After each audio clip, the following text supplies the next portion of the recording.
कि 300 देखो 370 टूट गई, उससे हमें कोई, हम नहीं चाहते कि बहाल हो।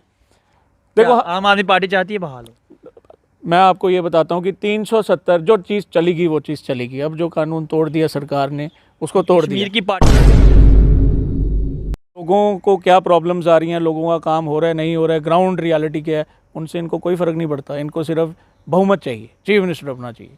और कह रहे हैं ना हिंदू जी से हम आएगा। मैं बोल रहा हूँ इनको चीफ मिनिस्टर अपना चाहिए, सरकार अपनी चाहिए, लेकिन काम कोई नहीं करना है। आप भारतीय जनता पार्टी को पहले नहीं लगता था कि जम्मू कश्मीर भारत का अभिन्न अंग है? 370 टूटने के बाद ही उनको लगा कि ये अभिन्न अंग है। कोई एक फ़ायदा आप गिना दें कि इस यूटी बनने से कोई आम जो जम्मू कश्मीर के नागरिक हैं उनको एक फ़ायदा गिना दें जी। एक गुमनाम सा नाम, और फिर एक नाम आया सामने, जो यूथ की आवाज़ बना, लोगों की आवाज़ बना, और उन्होंने अपनी पार्टी ज्वाइन की। उन्होंने सोचा कि इस पार्टी को ज्वाइन करूंगा और कुछ लोगों के हकों की बात करूंगा, और वैसा ही उन्होंने किया। वो लोगों की आवाज़ बने। उनका नाम है कनव खजूरिया। लेकिन इसी बीच कुछ ऐसे हालात बने कि उन्होंने इस अपनी पार्टी को छोड़ा और फिर आम आदमी पार्टी में आए। और आम आदमी पार्टी जिस तरीके से काम कर रही है, दिल्ली में हो या पंजाब में हो और जम्मू में, इस वक्त जिस तरह से आम आदमी पार्टी का जनाधार बढ़ रहा है, वो आप सब जानते हैं। आज उसी शख्स के साथ मैं आपको मिलवाना चाहता हूं, कनव खजूरिया के साथ।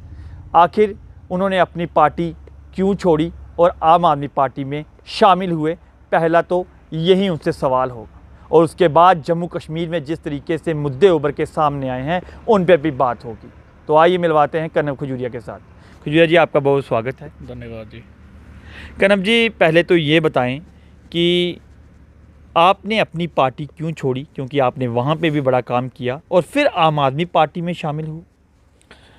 देखिए जी, सबसे पहले तो मैं आपको ये बता दूं कि मैं रहने वाला हूं सलनी का जी। मेरे गांव सलनी में है, जिसकी तहसील हीरानगर है जी। मैंने अपनी पार्टी ज्वाइन की थी। अपनी पार्टी में मैं डिस्ट्रिक्ट कठुआ का जनरल सेक्रेटरी था। एक प्लेटफॉर्म मुझे अपनी पार्टी ने दिया कि आप लोगों के हकों की बात करो, लोगों की जो परेशानियां हैं उनको दूर करने में मदद करें उनकी। लेकिन आस्ते आस्ते जब मैंने काफ़ी काम किया यहाँ पे, लेकिन धीरे धीरे मुझे ये लगा कि जो अपनी पार्टी है वो जम्मू प्रोविंस के लिए कुछ ज़्यादा सीरियस नहीं है। क्योंकि जो हमें फील्ड में प्रॉब्लम्स आ रही थी और हम जब ऊपर डिस्कस करते थे तो हमें उसका कोई सेटिस्फाइंग आंसर या सोल्यूशन नहीं मिला कभी। तो अल्टीमेटली आम आदमी पार्टी, मुझे केजरीवाल साहब की नीतियाँ, बेसिकली आज का नहीं, मैं काफ़ी देर से मैं उनको देखता था, तो उनकी नीतियाँ भी वही हैं जो मेरी नीतियाँ हैं कि यहाँ पे मेरे हीरानगर कॉन्स्टिट्यूंसी में, जिसमें मडीन भी आता है और ऊपर कंडी का एरिया भी आता है, अब आ गया है, पहले ये बिलावर के साथ था। तो यहाँ पे भी लोगों को जो लोगों की बेसिक इश्यूज़ बड़े ज़्यादा हैं, जिसकी बात आम आदमी पार्टी और अरविंद केजरीवाल जी करते हैं, जैसे बिजली, पानी, सड़क, हॉस्पिटल, स्कूल, इन्हीं मुद्दों को लेके मैं अपनी पार्टी में भी काम कर रहा था। लेकिन अपनी पार्टी कश्मीर के लिए थोड़ा ज़्यादा फोकस्ड है रादर देन जम्मू प्रोविंस के लिए। तो ये रीज़न था मेरा कि मैंने आम आदमी पार्टी ज्वाइन की। आज कुछ लोगों का ये भी सोचना है, क्या कनव खजूरिया एक टिकट के लिए आम आदमी पार्टी में शामिल हुआ? देखिए जी, मैं आम आदमी पार्टी का एक मेंबर हूँ, एक वर्कर हूँ। रही बात टिकट की, तो वो तो पार्टी ने डिसाइड करना है। मैं तो अपने आप को टिकट नहीं दे सकता, ना मैं किसी को दे सकता हूँ। बाकी ये तो पार्टी डिसाइड करती है कि किसको टिकट देनी है, किसको नहीं देनी है। कनव जी, इसके साथ साथ अगर बात करें कि जम्मू कश्मीर में ये हमेशा कहा जाता है अपोजिशन पार्टी का कि इसे एक एक्सपेरिमेंट जो है वो यूटी बना दिया गया है। कोई भी अगर अपने एक्सपेरिमेंट करना है तो वो जम्मू आपको मिलेगा, जम्मू में आप ये करेंगे। उसी से एक मुद्दा जो जुड़ के जो सामने आ रहा है कि अब आम आदमी पार्टी जम्मू कश्मीर के लिए क्या करना चाहती है। देखिए, आपने बात की यूटी की, 5 अगस्त 2019 को ये हमारा जो स्टेटहुड हमारे से छीना गया, 370 भी तोड़ दी, 35A भी इन्होंने हटा दिया। उसके बाद हमें दर्जा मिल गया यूटी का। लेकिन आज जो हालात हैं, ना ये यूटी है पूरी, ना ये स्टेट है पूरी, बीच में लटका दी है। कोई एक फ़ायदा आप गिना दें कि इस यूटी बनने से कोई आम जो जम्मू कश्मीर के नागरिक हैं उनको एक फ़ायदा गिना दें जी, हाँ ये फ़ायदा जी यूटी टूटने के बाद, ना 370 टूटने के बाद ये फ़ायदा हुआ है आपको। भाजपा सरकार का कहना है कि 370 टूटने के बाद अब जम्मू कश्मीर जो है वो भारत का अभिन्न अंग जो है वो बिल्कुल बन चुका है, वो मिल चुका है। ये सबसे ज़्यादा फ़ायदा जो उन्होंने बताया है, आप किस तरह से देखते हैं? क्या भारतीय जनता पार्टी को पहले नहीं लगता था कि जम्मू कश्मीर भारत का अभिन्न अंग है? 370 टूटने के बाद ही उनको लगा कि ये अभिन्न अंग है? क्या जम्मू कश्मीर, जम्मू के लोगों ने कभी हिंदुस्तान जिंदाबाद को सपोर्ट नहीं किया, उसके नारे नहीं लगाए? क्या हम देश का हिस्सा नहीं थे 370 टूटने से पहले? रही बात डेवलपमेंट, ये बोलते हैं जी हाँ बड़ी डेवलपमेंट हो रही है, हम डेवलपमेंट कराएंगे। क्या 2019 से पहले, 370 टूटने से पहले अगर किसी सरकार को कोई सड़क का निर्माण करना है तो उनको कोई रोक रहा था यहाँ पर? अगर उनको कोई हाइड्रो प्रोजेक्ट बनाने हैं, कोई उनको ब्रिज बनाने हैं, फ्लाईओवर बनाने हैं, तो उनको कौन रोक रहा था उनको यहाँ बनाने से? क्या 370 उसमें बाधा पड़ रही थी? ये जितने बगलियार प्रोजेक्ट आए, ये जितने भी हाइड्रो प्रोजेक्ट आए, ये जितने फ्लाईओवर्स बने, ये बड़ी ब्राह्मणा का फ्लाईओवर बना, जो आपकी नेशनल हाईवे लखनपुर से लेके उधमपुर तक जो 4 लेन नेशनल हाईवे बना, ये भी 2012 में बना। तो तब तो 370 थी, तब क्या डेवलपमेंट नहीं हो रही थी? या 370 टूटने के बाद पहले सेंटर के कानून यहाँ पे लागू नहीं होते थे, ऐसा बोलते हैं। तो आज लागू हो रहे हैं ना सेंटर के कानून, तो क्या लोगों को उससे बेनिफिट हो रहा है? आप मुझे ये बताएं। देखो, कानून किसके लिए होता है? जनता के लिए, कि जनता को जो तकलीफ़ हो रही है कि हम एक ऐसा कानून बना दें ताकि उनकी ये तकलीफ़ें दूर हो जाएं। लेकिन उल्टा क्या हो रहा है कि जैसे जैसे कानून बनते जा रहे हैं वैसे वैसे तकलीफ़ बढ़ती जा रही है। तो ये कानून किसके लिए बना रहे हैं? अगर 370 तोड़िए, पहले लोगों से पूछो कि आपको क्या इसका फ़ायदा हुआ है। मुझे नहीं लगता कोई बोलेगा कि हमें फ़ायदा हुआ है। क्या विकास नहीं हो पाया? क्या पहले नहीं हो रहा था?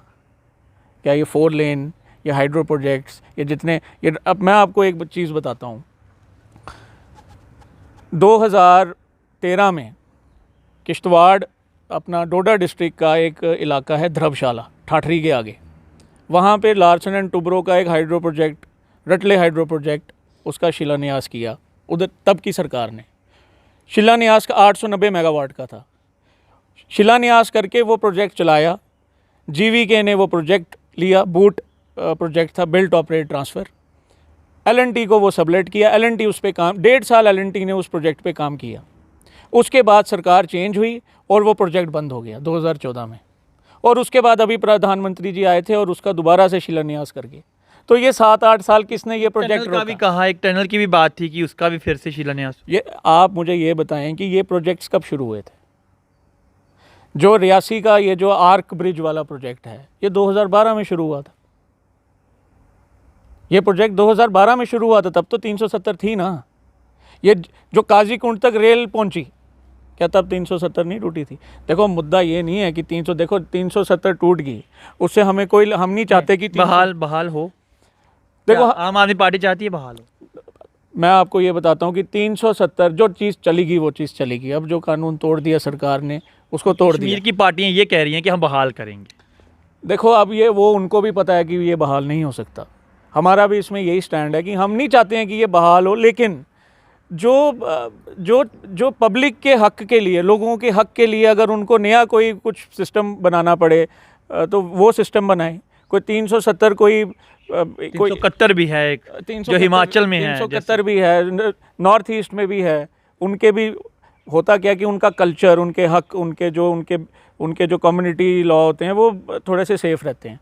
हमें 370 नहीं चाहिए, हमें सिर्फ ये चाहिए कि हमारे लोगों को, यहाँ के लोगों को तंग नहीं किया जाए। स्टेट सब्जेक्ट ख़त्म किए, स्टेट सब्जेक्ट ख़त्म किए, डोमिसाइल ले आया, उससे क्या नौकरियाँ मिल गई?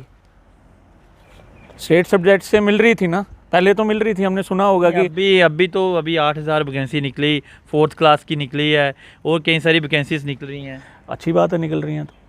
लेकिन आप वैकेंसीज उस हिसाब से निकालो कि आप पहले देखो आपकी अनएम्प्लॉयड पॉपुलेशन है कितनी है, उस हिसाब से आप वैकेंसियाँ निकालो। अगर आप निकाल रहे हो तो अच्छी बात है, निकलनी चाहिए। और ऐसा नहीं हो कि जस्ट निकलें और उसके बाद फिर अगर 2019 में वैकेंसी निकल रही है तो उसका पेपर भी और उसका फिजिकल भी 2019 में ही होना चाहिए। अभी पिछले आप अगर आप देख रहे होंगे तो मैं बोल रहा हूँ 2019 में अगर कोई वैकेंसी निकालते हैं और उसका पेपर जाके 3 साल के बाद होता है तो उस वैकेंसी का क्या फायदा? अभी भी रोज प्रोटेस्ट हो रहे हैं शायद। अभी भी रोज आप मुझे लगता है आप कहीं यूथ के साथ थे यहाँ पे। मैंने बॉर्डर बटालियन का प्रोटेस्ट किया था, तभी भी वैकेंसियाँ निकली थी और फॉर्म भरने के बाद 3-3 साल उन बच्चों ने वेट किया। आर्मी का भी आज ऐसा ही हो रहा है। आर्मी का, सीआई बॉर्डर बटालियन का, बीएसएफ, सीआईएसएफ का और बड़े ऐसे अच्छा जो इन्होंने जो नेशनल हेल्थ मिशन के जो वर्कर्स हैं कि कोविड वॉरियर्स जिसको कहते थे, आज उन्हीं कोविड वॉरियर्स को हॉस्पिटल के बाहर धरना देने पे सरकार ने मजबूर कर दिया। तो ये क्या गलत अच्छी बात है? 370 से उनको क्या फ़ायदा हुआ? आप बताएं, 370 से बॉर्डर बटालियन को क्या फ़ायदा हुआ? 370 से बीएसएफ, सीआईएसएफ को क्या फ़ायदा हुआ? इन्होंने कहा कोरोना की वजह से जो है वो पेपर्स लेट किए गए हैं। कोरोना की वजह से अब लेट, कोरोना तो अब ऑलमोस्ट ख़त्म ही है। कोरोना की वजह से अगर लेट हुआ है तो अब थोड़ा फास्ट ट्रैक पे कराना चाहिए गवर्नमेंट को। अब किस बात की डिले है उसमें? नहीं, अब गवर्नमेंट का हर प्रोग्राम हो रहा है। बेरोज़गारी जिस तरीके से आप कह रहे हैं कि बेरोज़गारी भी है, तो किस तरह से देखते हैं? क्योंकि जॉब थोड़ी बहुत जो है वो चल रही हैं और भी कह रहे हैं निकालेंगे हम।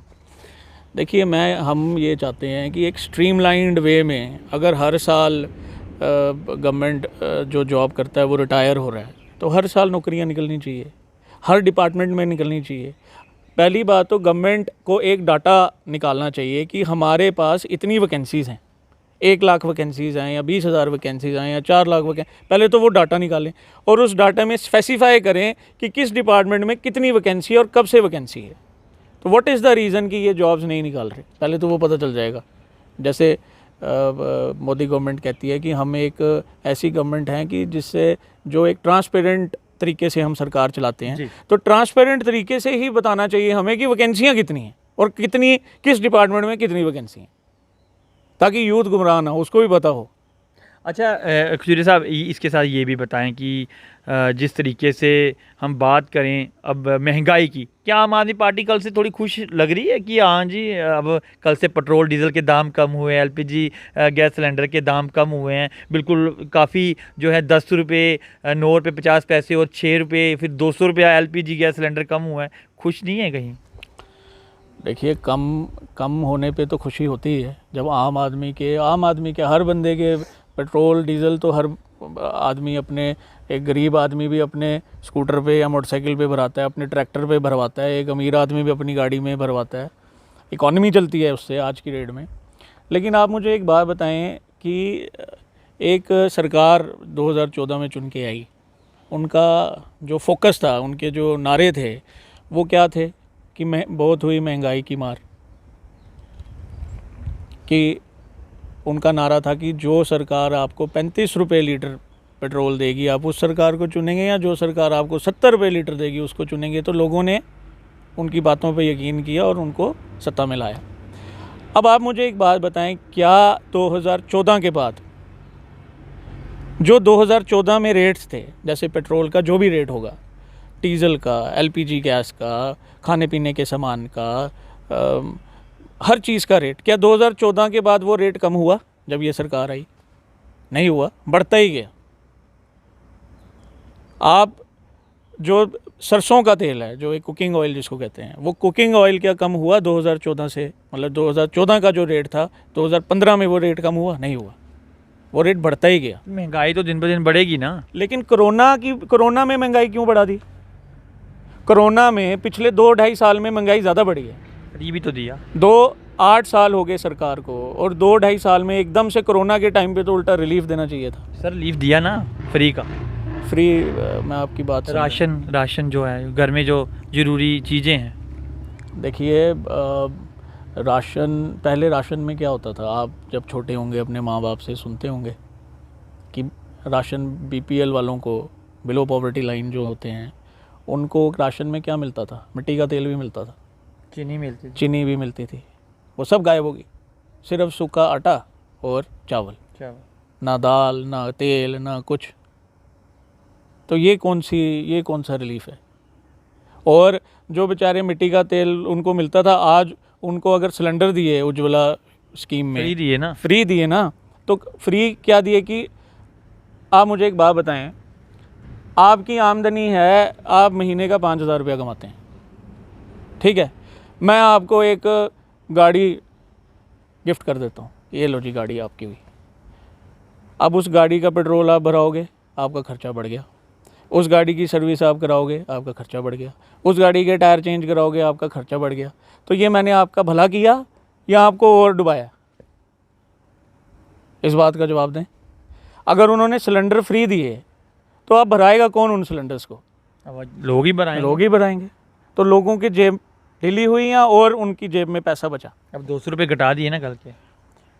देखिए, 20 रुपये पेट्रोल भरा के 10 रुपये घटा देना, ये तो सही बात नहीं है। सरकार कह रही है कि पेट्रोल और डीजल के दाम जो कम हुए हैं वो 1,000 करोड़ से भी ज़्यादा जो है सरकार के खजाने पे बोझ पड़ा है, तो उसको सहते हुए हमने जो है ये दाम घटाए, ये मोदी सरकार की एक बड़ी उपलब्धि है।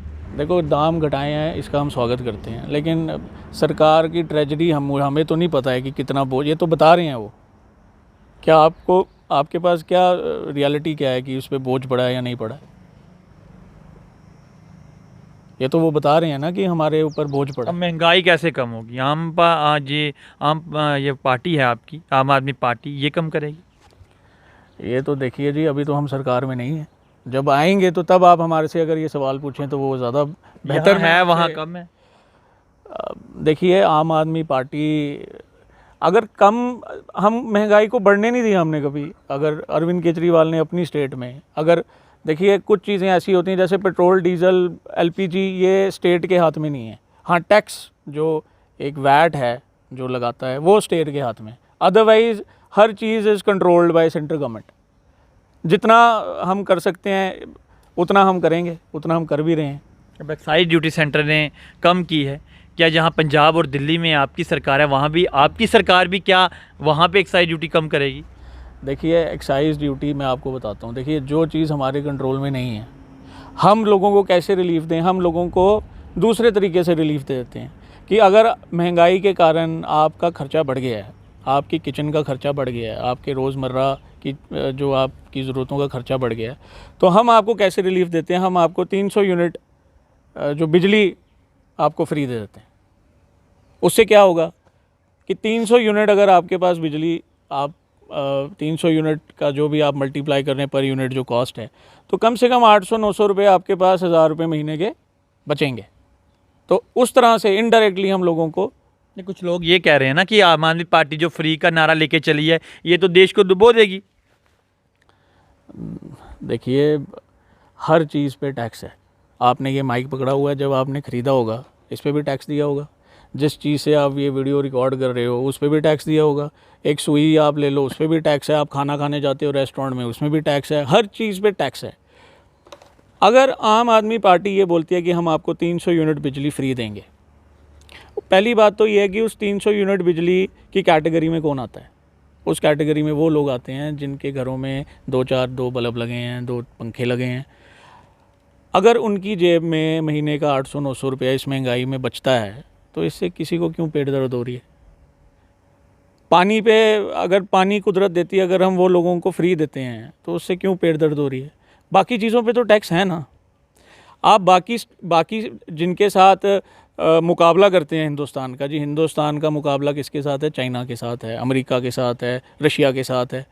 उधर तो अनएम्प्लॉयमेंट अलाउंस भी मिलता है बेरोज़गारों को। तो क्या उससे देश डूब जाता है? अगर मोदी सरकार 80 करोड़ लोगों को, जो ये बोलते हैं कि 80 करोड़ लोगों को हम राशन फ्री दे रहे हैं, वो भी तो फ्री है, क्या उससे देश डूब गया? कितनी बुज़ुर्ग महिलाएं हैं, अगर उनको कोई पेंशन लगा देते हैं उससे देश डूब जाता है? ये कहने की बातें हैं। देश बड़ा स्ट्रांग है, हमारा देश इतना कमज़ोर नहीं है कि बात बात पे डूब जाए। क्या हम इससे हट के बात करें तो कश्मीर फाइल्स जो है एक फ़िल्म आई और उसके बाद उसको पूरी दुनिया ने देखा, भारतवर्ष में देखा गया और एक झकझोर के साथ देखा गया। झकझोरा लोगों की रूह कांपी कि क्या ऐसी चीज़ें जब हुई कश्मीरी पंडित के साथ कुछ ऐसा हुआ, लोगों के आंसू नहीं रुके उस फिल्म से। और अब जो है आज फिर कश्मीर पंडित को टारगेट किया जा रहा है, लेकिन सरकार ये कह रही है कि वो सुरक्षित है। देखिए, ये एक सेंसिटिव इशू है, इस पे मैं ज़्यादा नहीं बोलूँगा, लेकिन कश्मीरी पंडितों के साथ साथ कश्मीरी सिखों के साथ भी बड़ा बुरा हुआ। लेकिन प्रोपोगंडा किस टाइप का हुआ, आप वो देखें कि 1990 में जब ये जेनोसाइड हुआ, टारगेटेड किलिंग्स हुई कश्मीरी पंडितों की, पलायन हुआ, उस टाइम इन्होंने कहा जी फ़लानी सरकार थी, फ़लाने बंदे की सरकार थी कश्मीर में। तो आज किसकी सरकार है? आज सेंटर में किसकी सरकार है? स्टेट में किसकी सरकार है? आज है ना, यूटी है। आज कश्मीरी, जम्मू कश्मीर आज कश्मीरी पंडितों की टारगेटेड किलिंग्स क्यों हो रही हैं? आज वो पलायन क्यों कर रहे हैं? 350 कश्मीरी पंडितों ने इस्तीफ़ा क्यों दिया? तो ये यूटी गवर्नमेंट देखेगी। आज किसकी सरकार है? UT government. उस टाइम तो किसी की सरकार थी, आज किसकी? आज क्यों हो रहा है? यूटी गवर्नमेंट है, वो देखेगी। देखो, यूटी गवर्नमेंट का हेड कौन है? लेफ्टिनेंट गवर्नर साहब। बिल्कुल। तो लेफ्टिनेंट गवर्नर, आपने कभी उनका कोई बैकग्राउंड देखा है कि वो किसी पार्टी से बिलोंग करते हैं या नहीं? आपको नहीं लगता वो किसी पार्टी से बिलोंग करते हैं?